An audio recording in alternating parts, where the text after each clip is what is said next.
Hello everyone, it's Pat at Beads and Plenty More, and today I'm going to talk about making this mixed media bracelet.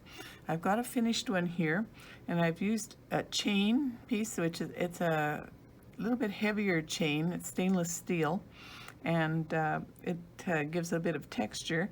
And I've used 2 strands of this fine rhinestone chain, and also some 2mm Chinese crystal beads.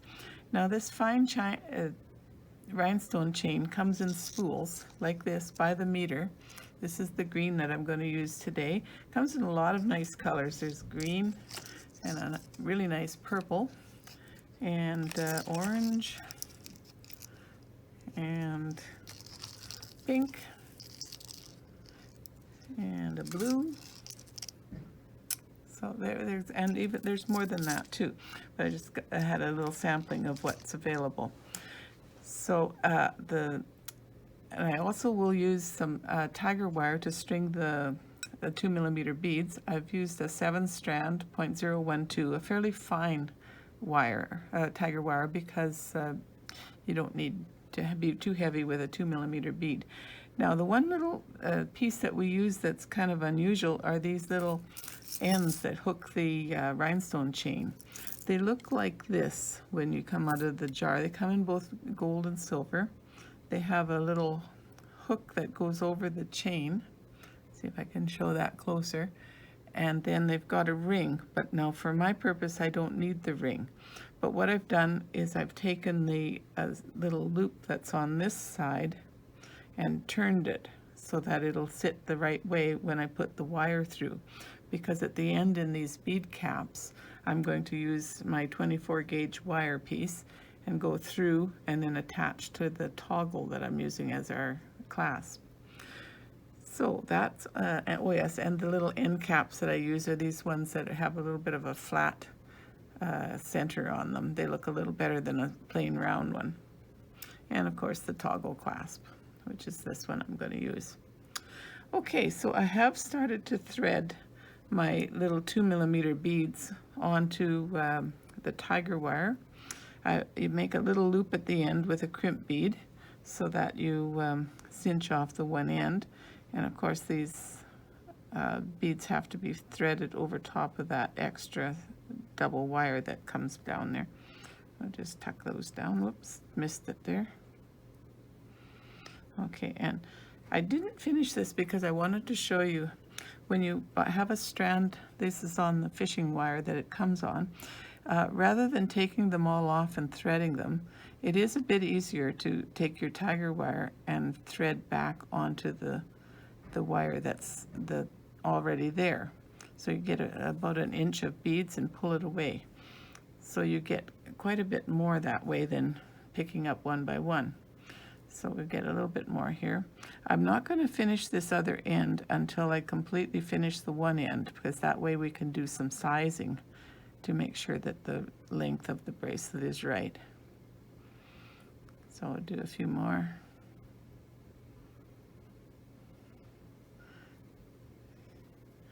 And we'll just compare to this one. Yeah, we're about long enough now. So I'll set those beads aside. And I don't need any more of my little 2mm beads. But now to attach the ends on the rhinestone chain. Oh, I've already done one on each of these, so I'll have to wait till the other end now. No, I'm going to attach one to show you how to do it.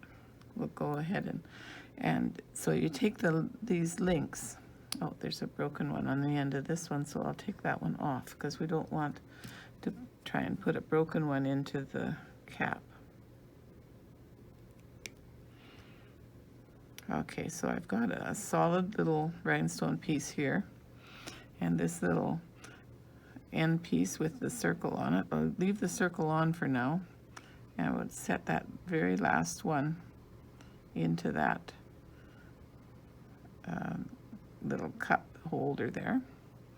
And then we take the pliers and fold these prongs over top. I find that if you squeeze them first and then fold, works really well.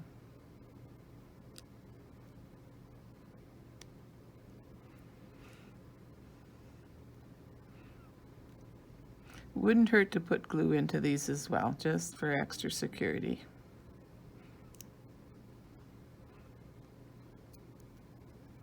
And then we give it a little tug to make sure that it's good and solid. And so I don't need this ring, but it was handy to hold on to. Well, maybe I'll fold a little bit more on here. So we will cut away the ring. It's just an excess ring. And then because this loop faces this direction, I'm going to take it and turn it so that it will sit the right direction for the way I want it to be, like that. Okay, so that's how we work with the rhinestone chain. And the piece of chain is already pre-cut here. So we're going to feed the piece of wire through my units here.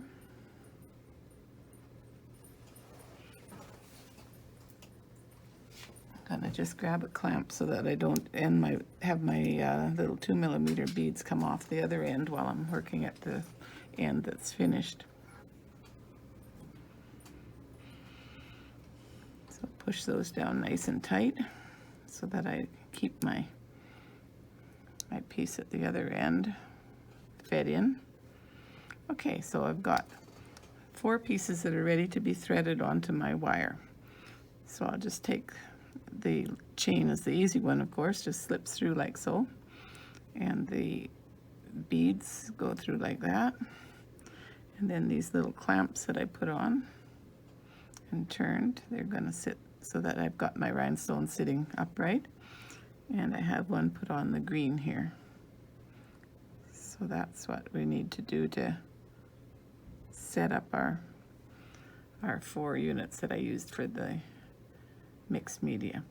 But on second thought, I'm going to take the rhinestone chain and maybe put it on the other end so that I've got a little bit more variety. They do jumble a little as you're wearing it, so it's not critical that you get them laid out the way you want it. There, like so. So now I'm going to take these and bring them together and do a nice little, put my finger between and do a twist to hold everything together. Like that. So that's all nice and snug. Bring these up together and they're going to go through this cap.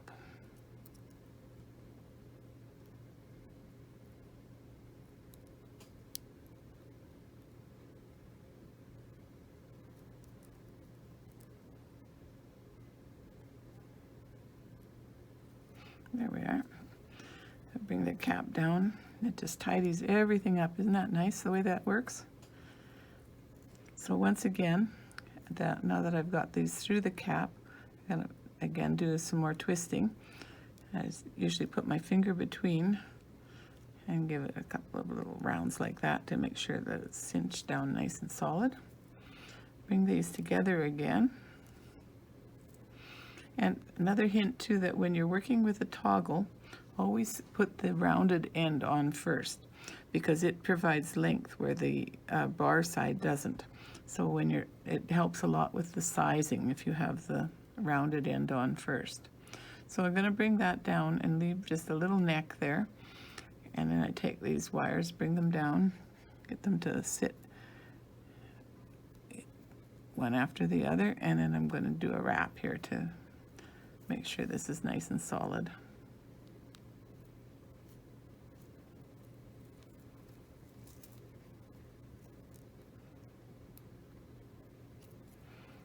There we are. So I have lots of excess wire, which I always like to do because wire is hard to work with if you're working towards the very tip of it.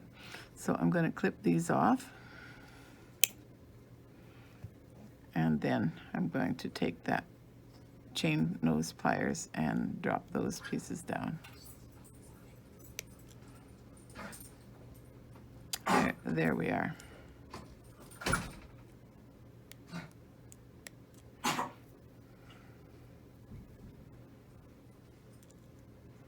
tidy that up just a little bit, like so. Okay, so that's the one end complete. Now comes the sizing. So we've got to lay this out, and I usually take a tape measure around the wrist and then allow a little bit of wiggle room, because you need a bit of space in order to be able to get your bracelet on and off. So we'll just bring these all down, and I'm going to measure and put the other end on. And when I finish the other end, I will show you a picture of them both. Thanks for watching. Bye.